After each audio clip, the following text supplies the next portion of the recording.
Tents, you'll be able to film them actually coming in as well. So we've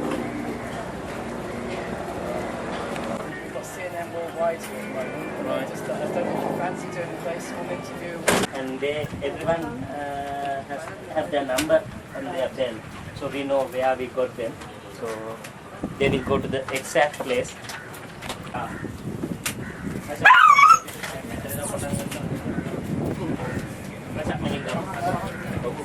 Record keeping, and each and every animal gets the record sheet. So we are giving a drug. This is to empty the stomach and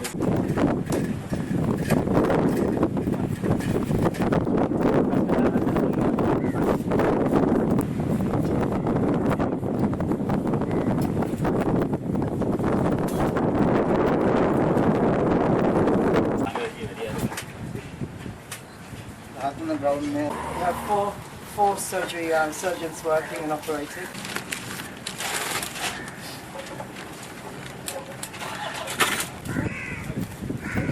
Happening here. Your called dogs, brought them here, put them in a tent, a separate tent, and vaccine them, and then what's happening here?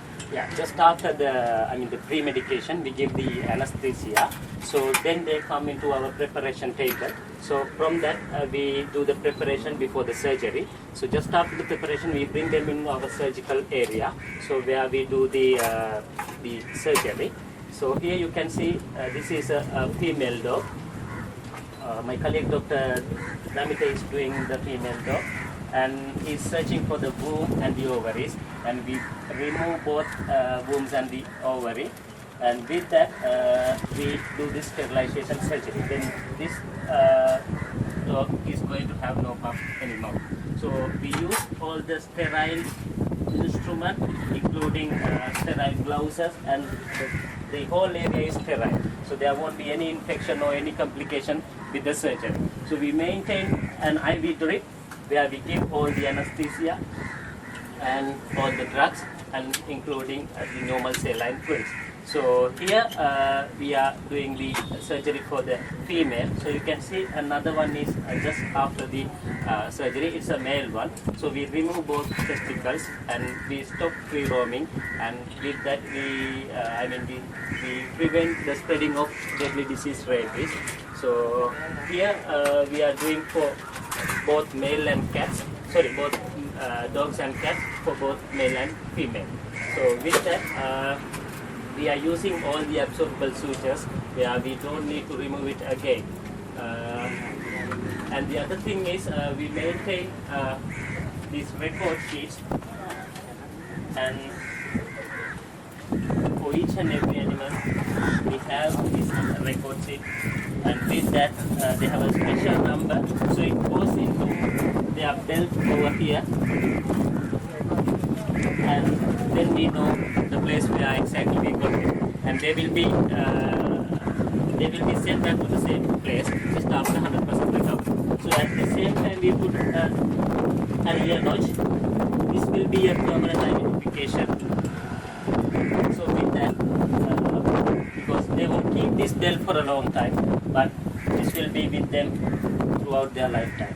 So then whenever we see these dogs, we know they are sterilized. So after that rotation, we get a break and then move to another place.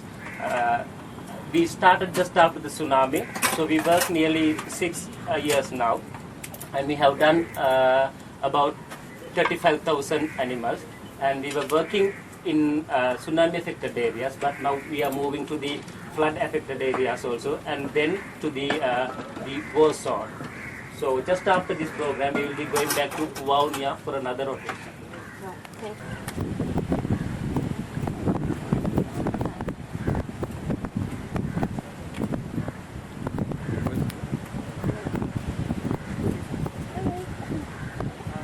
So now they have rotation dogs, and they know they can call Tapa in for a week or for 2 weeks. I spoke with one of the general managers from the hotel. He says, fine, and I have something now where I can put money in from the tourists to help our dogs make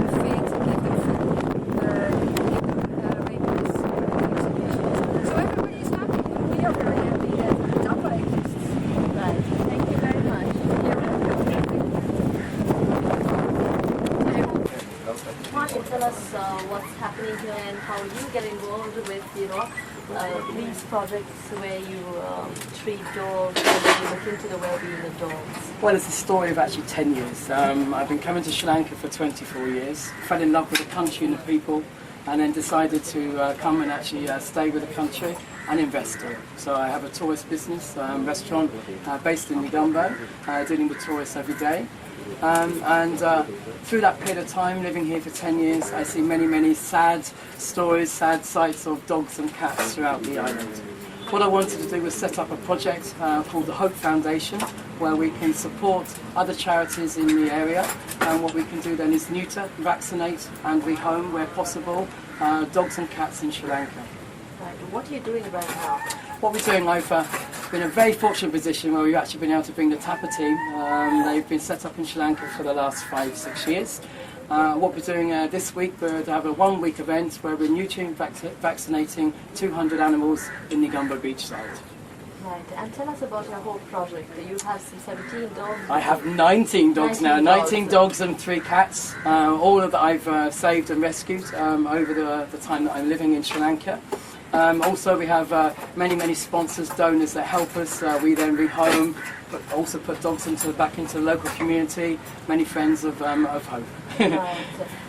Tell us about the situation, the stray dog situation in Negombo specifically. Okay. This is the first time that a large program has come in with an initiative to actually work in the main tourist area. TAPA's been working in war-torn areas, tsunami-affected areas, flood-affected areas. We're now looking at the tourist areas of Sri Lanka, starting with Negombo. Okay, what about Negombo?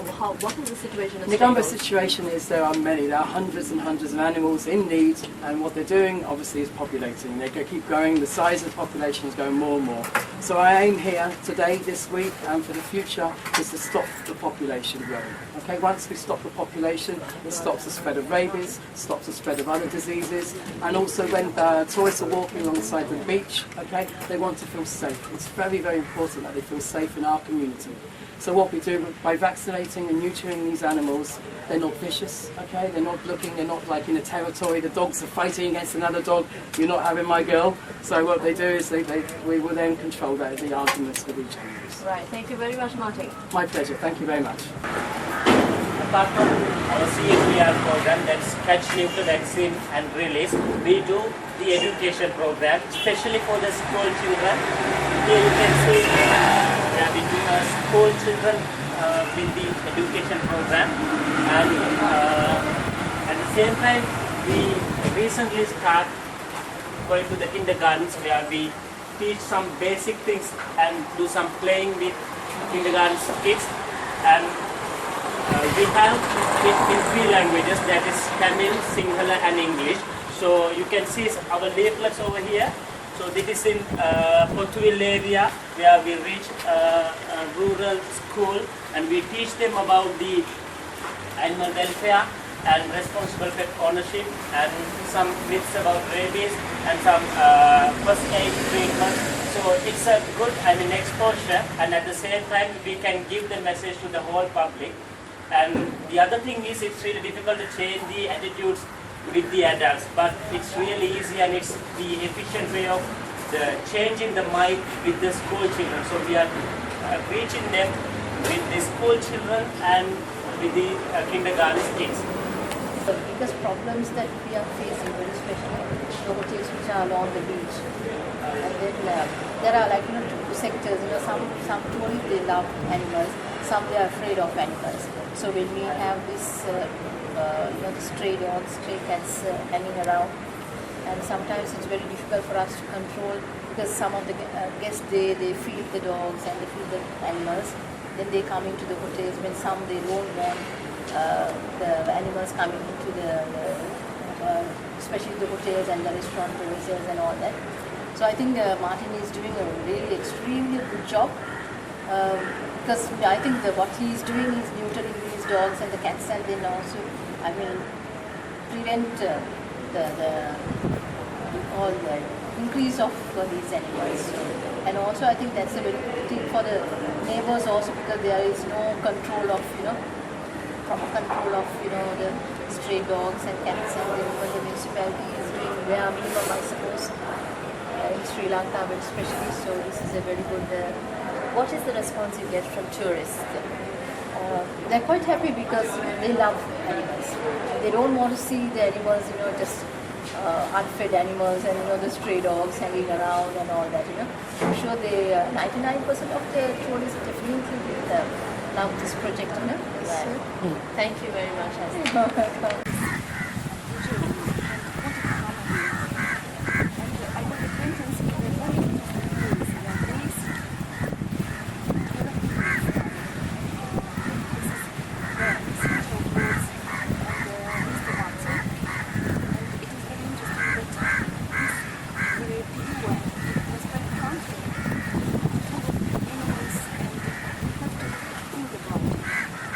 So where you're from and what you're doing in Sri Lanka, just holidaying for how long and what brings you to Sri Lanka? Yes, it's holiday for us and my wife together with children. It's very nice now here. We're 2 days here and I hope to next one we do more to North Africa or to some other Southeast Asia and Southeast Asia.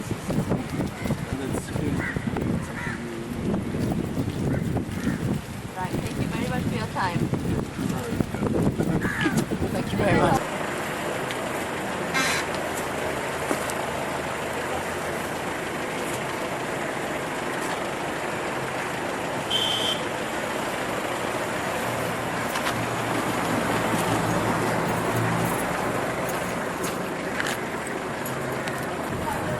Yeah, here the light is better.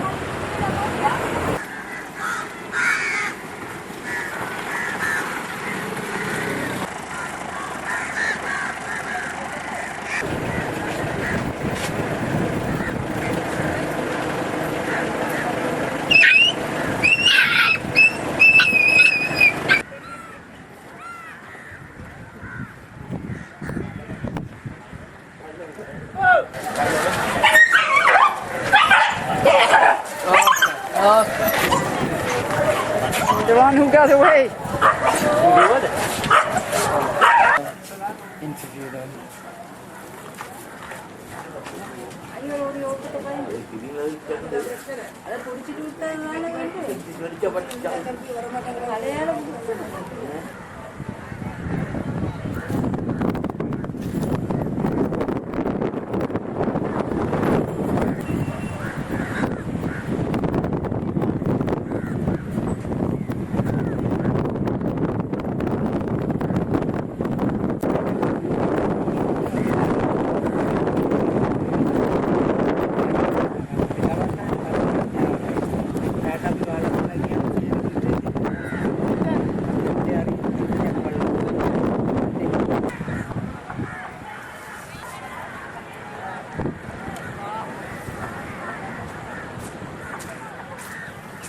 Around the fish market.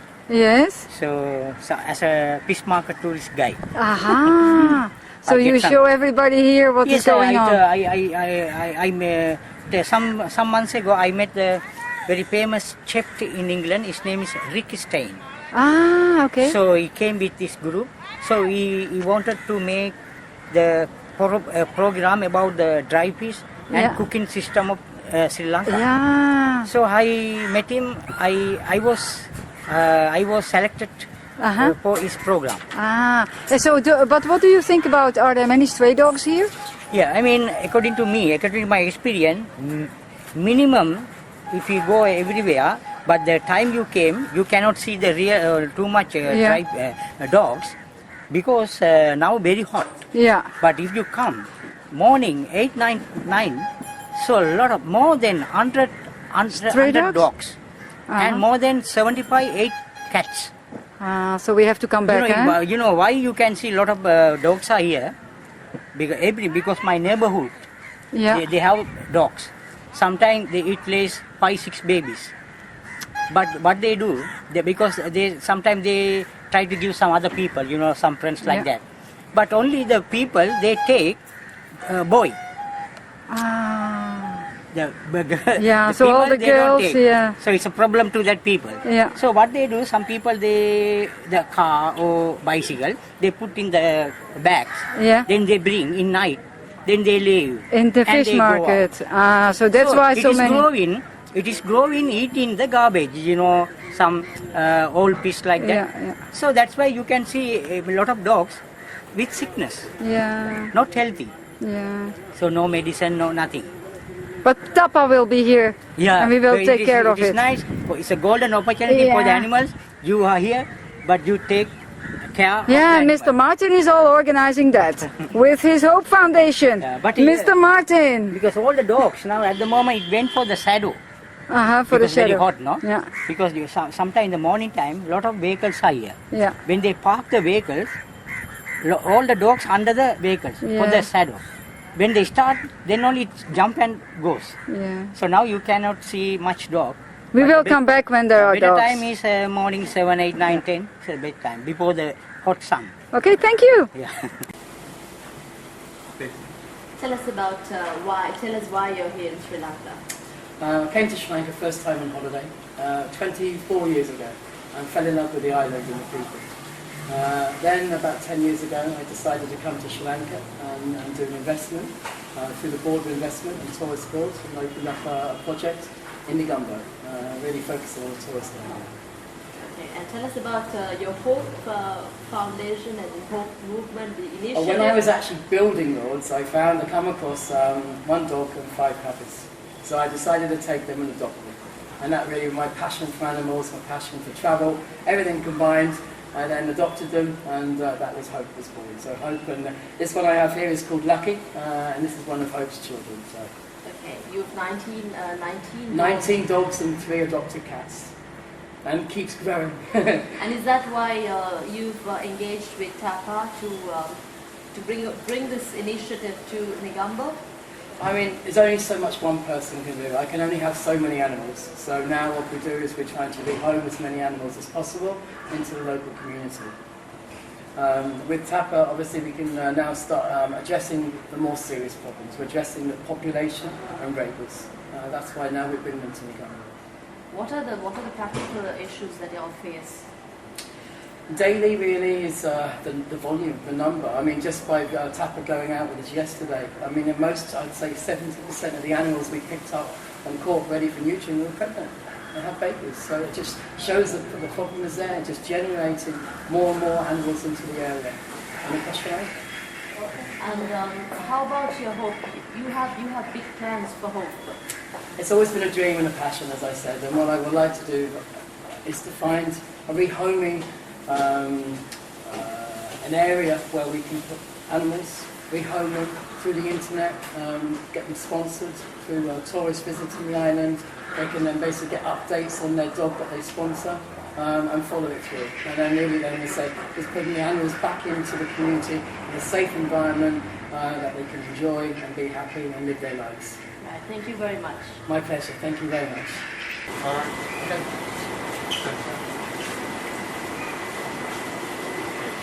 Tell me how you come to Sri Lanka to your business. I'm a businessman from the UK, looking at different investments. Decided Sri Lanka was a good deal to come. This was back in 2003. And what investments have you made in the country? I made initial investment of around 200 million into the country, into the local community. Everything in and around the restaurant I put back in, actually got it manufactured and produced in Negombo to put back to the local community. Any future investments you're planning? Now, I said with the war, it's now finished now for 2 years, so everyone in the tourist industry and really anyone in business now in the country now has confidence. Confidence to invest, confidence to go forward, and that's what I have now. Everyone is an encouragement and feel factor that we're all looking to go forward. Tell me how your business has been running. You said you came here to invest. You put up your business, and thereon, how has it been running? Initially, before Tsunami, excellent. We had 330 employees, 13 managers working here. Then, obviously, once the war started again, and then the tsunami hit, then we have problems, obviously. And during the whole period, for about 5-6 years, I actually went down at one point to about 3 staff. Now, since the war's finished, we have confidence now to grow. I'm now expanding. I'm planning on putting a hotel here within the next 6 months, 10-room boutique hotel. Where are you planning to do this? I have land that I initially, before tsunami hit, we built the buildings, we just didn't finish the investment. Now we have the confidence now to go forward and do that. Tell me a little bit about your new investment. New investment, exciting. There's a fear factor, just something I'm just really excited to be creative and now to start growing something that we can go forward in the You said country. it'll be a boutique hotel. Boutique hotel, yes. Whereabout did you say? It's going to be on the same, I have Lord's restaurant in Negombo here. I have about 1 acre behind here, so we're now looking to develop those buildings. Okay, and what sort of an investment are you looking at? Initially, again, around about 100 million, something like that, and then we're just, again, slowly now. As the tourism grows over the next 3 years, 5 years, we will grow with that. How do you look at Sri Lanka's situation now? Very positive. Very, very positive to grow, to invest. Tourism now, I mean, let's face it, last year was about 300,000. Take Thailand, last year 19.8 million tourists. Okay, so Sri Lanka's got a long way to go. But if you take figures back from like 1980s, we're hitting 2.2 million tourists, so it can only go up from here. Right, thank you very much. My pleasure, thank you very much. Thank you. Thank you. Who's doing who?